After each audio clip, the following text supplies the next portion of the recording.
السلام علیکم ورحمۃ اللہ وبرکاتہ۔ دوستوں، آج میں آپ کو قرآن پاک کی 5 ایسی امیزنگ باتیں بتانے والا ہوں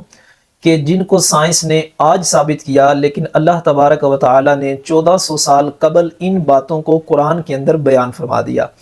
پہلی بات یہ ہے کہ فرانس کا ایک ڈاکٹر جس کا نام مارس تھا، اس نے سورہ نساء کی آیت نمبر 56 کا جب مطالعہ کیا، غور و فکر کیا، تو وہ دین اسلام اس نے قبول کر لیا، کلمہ پڑھ کے مسلمان ہو گیا۔ وہ آیت کیا ہے؟ یہ آپ کے سامنے ہے، سورہ نساء کی آیت نمبر 56 ہے۔ اس کے اندر اللہ رب العالمین نے یہ ارشاد فرمایا کہ جب کافر جہنم میں چلے جائیں گے، انہیں عذاب دیا جائے گا، ان کی جلدیں جل جائیں گی، تو اللہ اس کے بدلے میں انہیں اور جلدیں عطا فرمائے گا، تو ان کے عذاب کے اندر مزید اضافہ ہوگا۔ اب ہوتا یہ ہے کہ جب انسان بیمار ہوتا ہے تو وہ کوئی انجیکٹ وغیرہ کروانے جائے، جب انجیکشن لگتا ہے تو جب سوئی اس کی جلد میں جاتی ہے تب اسے پین فیل ہوتا ہے، لیکن جیسے ہی وہ سوئی گوشت میں چلی جاتی ہے تو پھر انسان کو پین فیل نہیں ہوتا، یعنی سارا جو درد ہوتا ہے وہ جلد میں ہوتا ہے۔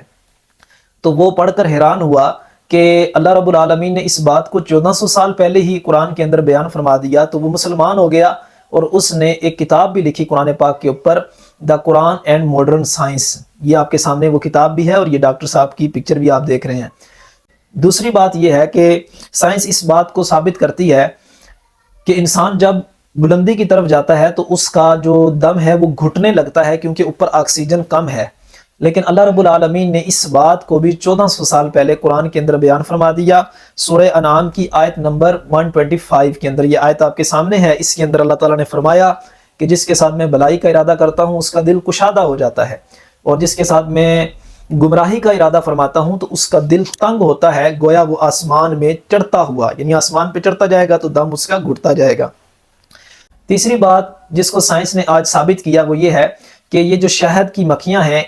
انہوں نے یہ تحقیق کی کہ یہ جو شہد ہے یہ میل بناتے ہیں یا فیمیل، تو ان کی تحقیق یہ تھی کہ شہد فیمیل مکھیاں بناتی ہیں، لیکن اللہ رب العالمین نے 1400 سال قبل اس بات کو قرآن کے اندر بیان فرما دیا۔ سورہ نحل کے اندر آیت نمبر 68 کے اندر یہ آیت آپ کے سامنے ہے، اور اللہ رب العالمین نے اس کے اندر مؤنث کے صیغے ذکر فرمائے، اتخذی، کلی، فسلکی، یہ سارے مؤنث کے صیغے ہیں۔ اسی طرح جو چوتھی بات سائنس نے آج ثابت کی ہے کہ پودے جو ہیں ان کے اندر بھی میل اور فیمیل ہوتے ہیں، لیکن اللہ رب العالمین نے اس بات کو قرآن کے اندر 1400 سال پہلے ہی بیان فرما دیا۔ سورہ یاسین کے اندر اللہ رب العالمین نے آیت نمبر 36 کے اندر ارشاد فرمایا، یہ آیت آپ کے سامنے ہے، خلق الازواج کلھا، کہ اللہ نے ہر شے کے جوڑے پیدا فرمائے۔ پانچویں جو چیز ہے وہ بڑی امیزنگ ہے۔ تقریباً 100 سال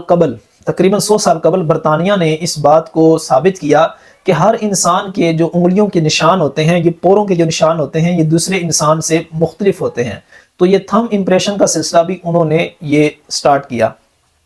تو اللہ رب العالمین نے اس بات کو قرآن کے اندر 1400 سال پہلے ہی بیان فرما دیا۔ سورہ قیامہ کے اندر یہ آیتیں آپ کے سامنے ہیں، بلا قادرین علی ان نسوی بنانا۔ لوگ یہ گمان کرتے ہیں، انسان یہ گمان کرتا ہے کہ ہم دوبارہ اس کو زندہ نہیں کریں گے، رب فرماتا ہے ہم اس کو دوبارہ زندہ کریں گے، اور اس طرح برابر زندہ کریں گے کہ اس کے جو انگلیوں کے پوروں کے نشان ہیں ان کے اندر بھی فرق نہیں آئے گا۔ تو دوستو، یہ تو میں نے 5 مثالیں آپ کے سامنے رکھی ہیں، اس کے علاوہ 20 مثالیں ایسی ہیں کہ سائنس آج اس بات کو ثابت کر رہا ہے، لیکن رب کا قرآن 1400 سال پہلے ہی اس بات کو بیان کر چکا ہے۔ ویڈیو کو لائک، شیئر اور چینل کو سبسکرائب کر دیں۔ ملتے ہیں نئی ویڈیو میں۔